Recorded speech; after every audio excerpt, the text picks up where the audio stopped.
Bismillahirrahmanirrahim. Assalamualaikum warahmatullahi wabarakatuh. Alhamdulillah rabbil alamin, wassalatu wassalamu ala asyrafil anbiya'i wal mursalin wa ala alihi washabbihi ajma'in. Qala rabbi shrah li sadri wa yassir li amri wa hlul 'uqdatam min lisani yafqahu qawli wa la haula wa la quwwata illa billahil aliyyil azim. Saya Muhammad Zainul Arifin bin Nur Hasan, pembentang pertama bagi kumpulan topik 1, 2 dan 3. Insya-Allah kumpulan kami mempunyai 5 orang ahli kumpulan, dan tajuk bagi saya adalah definisi dan juga sebab perlu mempelajari ilmu tafsir Al-Quran. Definisi tafsir.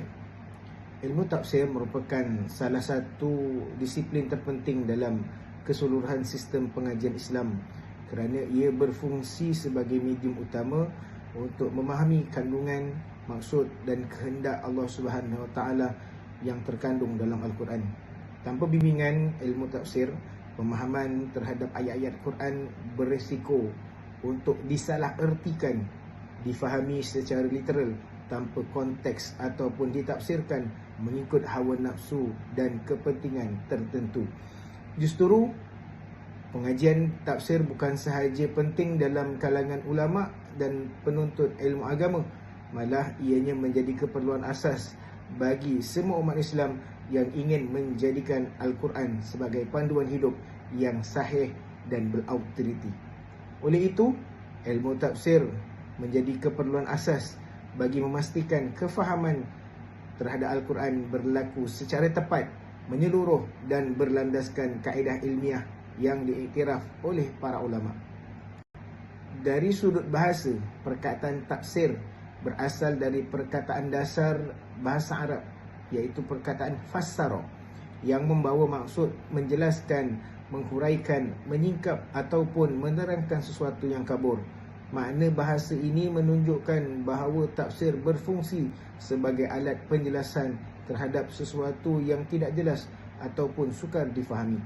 Manakala dari sudut istilah, para ulama Al-Quran mendefinisikan tafsir sebagai satu disiplin ilmu yang membahaskan tentang maksud firman Allah Subhanahu Wa Taala berdasarkan kemampuan manusia, dengan tujuan menjelaskan makna lafaz, kandungan ayat, hukum-hukum dan juga hikmah serta petunjuk yang terkandung dalam Al-Quran. Menurut Muhammad Ali Ash-Shabuni pada tahun 2007, tafsir merupakan sumber ilmiah yang terikat dengan kaedah tertentu bagi memastikan makna Al-Quran difahami secara tepat dan tidak bercanggah dengan prinsip syarak. Definisi ini jelas menjelaskan bahawa tafsir bukan sekadar penterjemah literal, sebaliknya melibatkan kefahaman yang mendalam terhadap aspek bahasa Arab, asbabun nuzul ataupun penurun ayat, susunan ayat serta objektif keseluruhan Al-Quran.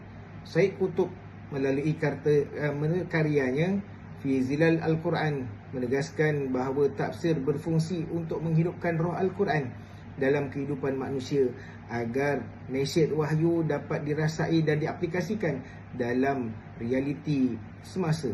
Al-Khalidi tahun 2001. Allah berfirman dalam surah As-Sad ayat 29 yang bermaksud, Al-Quran ini adalah sebuah kitab yang diturunkan kepadamu dan umatmu wahai Muhammad.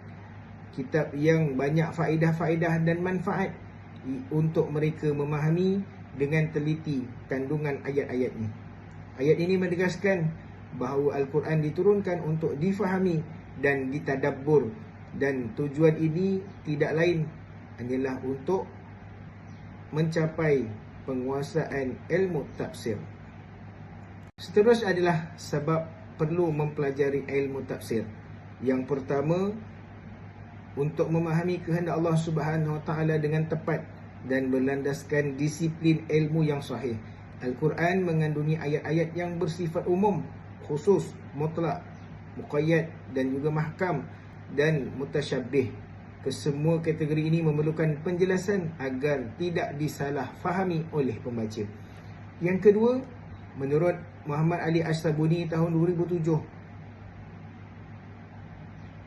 Dengan mempelajari ilmu tafsir ini dapat mengelakkan daripada salah faham dan penyelewengan dalam memahami ayat-ayat Al-Quran, kerana tafsiran tanpa ilmu membuka ruang kepada pentafsiran berdasarkan hawa nafsu, kepentingan ideologi atau kecenderungan peribadi yang akhirnya membawa kepada kesesatan pemikiran dan kerosakan akidah. Wa na'udzubillah.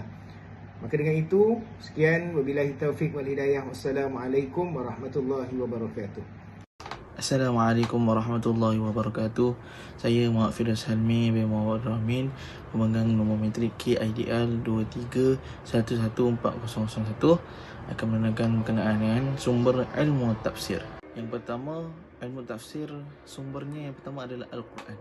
Yang ini ayat ditafsirkan dengan ayat lain, yang ini tafsir Al-Quran bil-Quran yang dinamakan. Contoh ayat yang umum dijadikan oleh ayat yang lebih terperinci. Yang kedua, daripada hadis Nabi Muhammad sallallahu alaihi wasallam. Yang ini penjelasan daripada Nabi Muhammad sallallahu alaihi wasallam tentang maksud ayat yang diturunkan, dan kemudian dikenali sebagai tafsir bil ma'thur, yang ini berdasarkan riwayat. Dan yang ketiga, daripada pendapat sahabat, yang ini tafsiran oleh para sahabat radhiyallahu anhum, seperti Abdullah ibn Abbas dan juga Abdullah ibn Mas'ud, dan mereka paling memahami konteks turunnya Al-Quran daripada Nabi Muhammad sallallahu alaihi wasallam.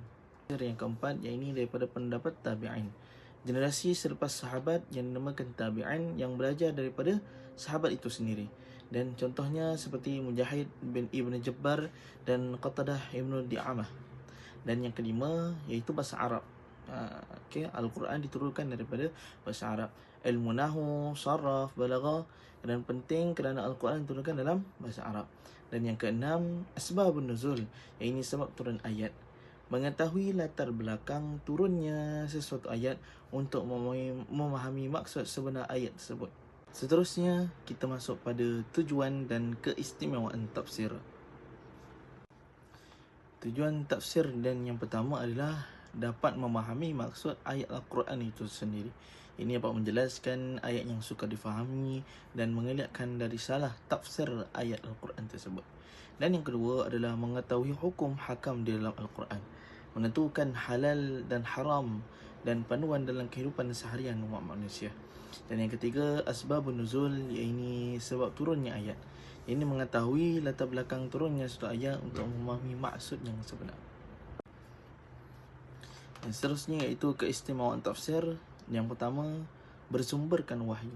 Yang ini berdasarkan Al-Quran dan hadis, tafsir yang sahih, tidak bercanggah dengan syarak. Yang kedua, membimbing kehidupan manusia. Ini menjadi panduan dalam semua aspek kehidupan, dunia maupun akhirat. Dan yang ketiga, menjelaskan perkara gaib, yang ini seperti syurga, neraka dan hari kiamat, yang tidak dapat diketahui tanpa wahyu dari Allah Subhanahu Wa Taala. Kesimpulannya, ilmu tafsir sangat penting untuk membantu umat Islam memahami maksud sebenar ayat Al-Quran, mengetahui hukum hakam serta menghayati pengajaran yang terkandung dalam Al-Quran. Selain itu, tafsir juga mempunyai keistimewaan kerana bersumberkan wahyu seperti Al-Quran dan hadis Nabi Muhammad sallallahu alaihi wasallam, serta menjadi panduan lengkap dalam kehidupan umat manusia. Oleh itu, umat manusia perlu merujuk tafsir yang sahih agar dapat mengamalkan ajaran Al-Quran dengan betul dan mengelakkan sebarang salah faham atau penyelewengan pada masa yang akan. Assalamualaikum warahmatullahi wabarakatuh. Nama saya Nur Syahira binti Mansur.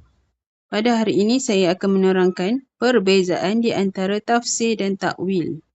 Tafsir ialah penjelasan makna zahir ayat Al-Quran berdasarkan riwayat. Manakala takwil adalah huraian makna yang tersirat melalui kajian yang mendalam, dirayah. Tafsir memberi tumpuan kepada kosakata dan hukum, sementara takwil mengembalikan makna kepada maksud asalnya atau menyimpulkan makna tersirat. Ilmu yang diperlukan oleh pentafsir. Seorang pentafsir Al-Quran, mufassir, wajib menguasai pelbagai disiplin ilmu untuk mengelakkan kesalahan tafsiran. Antara ilmu asas yang diperlukan termasuk bahasa Arab, balaghah, usul fiqh, ilmu qiraat, asbab nuzul, serta ilmu nasakh dan mansukh. Penguasaan ini penting untuk memahami konteks dan makna ayat yang tepat. Seterusnya, kaedah mentafsir Al-Quran terdiri daripada dua kaedah iaitu tafsir bil maksur yang berpandukan ayat Al-Quran yang lain, hadis dan sahabat. Yang kedua, tafsir bil ra'i, tafsir yang menggunakan akal yang dibolehkan dengan syarat mufassir menguasai ilmu alat, bahasa Arab, nahwu, sharaf dan tidak mentafsir mengikut hawa nafsu.